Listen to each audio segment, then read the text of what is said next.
Good evening, Brawlhalla fans, and welcome to the patch notes breakdown for beta version 1.14. Yes, we are on 1.14, and by God, a lot of things have changed in this patch. So, let's go over one of the most exciting pieces of news that I know everyone will be incredibly thrilled about. We now have EU and Southeast Asia servers. This, I know, will make everyone in the EU, European arena, and the 3 players we have from Australia incredibly happy. So this is going to be pretty sweet.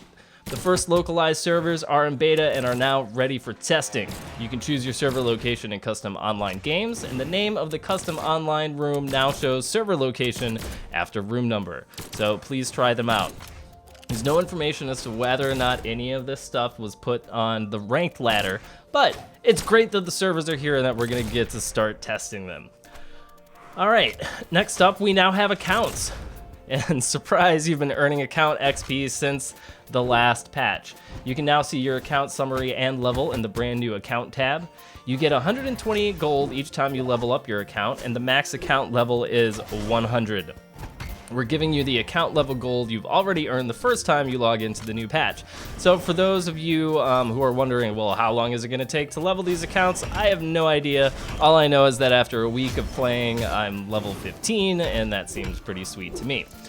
Next up, the character level cap has increased. Legends are no longer limited to level 10. Any legend XP that you earned while at level 10 from the last patch has already been applied to your legends, and all gold rewards earned from legends already over level 10 is granted the first time you log into the new patch, because these devs are cool and things are awesome. Next up, we've got new colors. With the legend level cap increase, we've added 5 new color swaps for each legend. Earn all the level up color swaps by getting your legend to level 20. Play 1 game with any legends who are already over level 10 to gain any color unlocks you've already earned. So for those of you who want the summary for that, if you level up your favorite character, you will get new colors, and that's pretty swaggy. They made some changes to the gold gain mechanic. Games now grant higher average gold across the board. The 2x bonus from your gold bank is now always on. Weekly missions have been phased out in favor of dailies. Daily login bonus has increased slightly overall, with the bonus distribution changed to 50, 100, 150, 200, 250 to more heavily reward the earlier days. Gold rewards in ranked 1v1 now scale up more quickly to begin with and more slowly over the remainder of the game. And custom online games gold gain has been greatly increased and is now based solely on length of game. No bonus reward for placing higher. Next up, we've got some community request changes. Users are now charged in the correctly adjusted currency and not always flat US dollars for in-game Mammoth Coin purchases. PC support for Speedlink, Torrid, Thrustmaster Dual, Analog 4, and Hori Fighting Commander 3 Pro and Quanbot Q1 has been added. PC support for Retrolink Saturn controller, wider Xbox 360 controller updates, and lowered stick sensitivity requirement for PC, Mayflash, Wii U, GameCube controller adapter, which should make it easier to get directional inputs. Alright, next up we've got all of the power changes, and there have been quite a bit. I'm gonna read through these, but since I have not yet played too much on this patch, I don't want to make any grand assumptions, so here is the information. 1 change has been made to the axe. On the axe side air, they have slightly increased time to hit, slightly reduced force, and increased cooldown time. I'm not sure why they did this to the side air and not the down air, but the change has been made. Next up, we've got 2 changes to the guns. Blaster's down air, everyone's least favorite gun ability. They've repositioned and reversed the order of initial shots, increased time to hit, reduced hitbox sizes, shrunk shots, and brought the second shot closer in, and slightly increased cooldown time. To sum that up, it got nerfed. Next, Blaster side air, they removed the 3rd shot, slightly increased time to hit, and increased cooldown time, so once again, guns got nerfed. So basically, the 2 big air game abusers of the guns have been greatly diminished, so hopefully it's not as much of a pain in the ass to play against guns. Moving on, bomb and mine explosions, they have greatly decreased force scaling, increased minimum force, and planted mines are unaffected. Not sure how big of a change this is going to make, but we'll see once we get into the game. Hammer down ground, i.e. the stomp, they have slightly reduced the hitbox size, slightly decreased damage, increased the time to hit, decreased force scaling, reduced effective strength and dexterity on power, angle of force is more consistent, reduced stun time, greatly reduced on hit recover time, but can no longer move or jump during this period, and they increase the recovery time on miss. Hammer neutral ground, reduce the damage, momentum stops on hit to fix cases of sliding past a target. The reduced damage is welcome, seeing as it did more damage than most signatures. Hammer side air, they reduce the damage, and that is all the changes for hammer. Next up, one guitar change, they reduce the amount of force on the guitar's side air because, well, Photo's gotta get nerfed somehow. Next up, lance neutral ground, they fix some cases where a hit target could be dropped before the final hit. Lance side air, they reduce the hitbox time, increase cooldown time.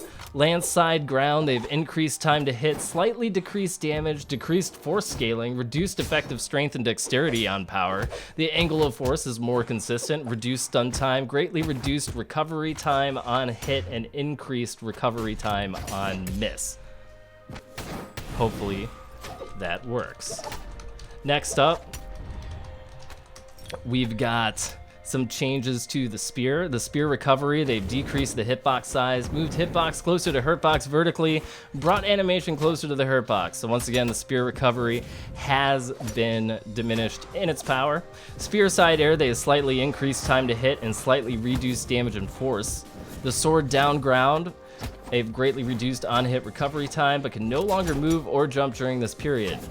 Slightly decreased damage, increased time to hit, decreased hit window, reduced effective strength and dexterity on power, angle of force is more consistent, decreased force scaling, slightly decreased recovery time on miss. So much like the hammer stomp, basically what they've done, and the lance side, they've made a bunch of changes to try and adjust how comboing in the game works. So hopefully this is going to create a better experience for everybody, but we'll see how it actually works out in game. Alright, for the sword side air, they've slightly increased the time to hit, slightly increased recovery time, and increased the cooldown time. Unarmed down ground, i.e. the slide kick, they have slightly decreased the damage. It now cancels into recovery time on hit, reduces force scaling, angle of force is more consistent, can no longer move or jump during recovery time, greatly reduced recover time on hit, slide begins later. Reduced hit window to the frames where the leg is fully extended, increased cooldown time, reduced effects of strength and dexterity on the power. Unarmed recover, they've reduced the force scaling and increased minimum force. Unarmed side air, decreased force at beginning of hit window, increased force at end of hit window, and reduced the stun time. Next up, we've got a slew of signature changes, the first of which is Cassidy. Cassidy's down hammer, they have re-hitbox to better match animation. Hitboxes are less generous behind Cassidy, and they reduce the damage, so the Tornado of Doom may just be a regular tornado now. Cassidy slide blasters, they've slightly increased the time to hit, slightly reduced damage and force. Nash side spear, they've decreased time to hit. The Tory spear side, increased distance traveled and slightly decreased time to hit, slightly reduced damage. Roland got some lance changes with a slightly decreased time to hit and increased damage on his lance down. On lance neutral, they slightly decreased time to hit and increased damage and force.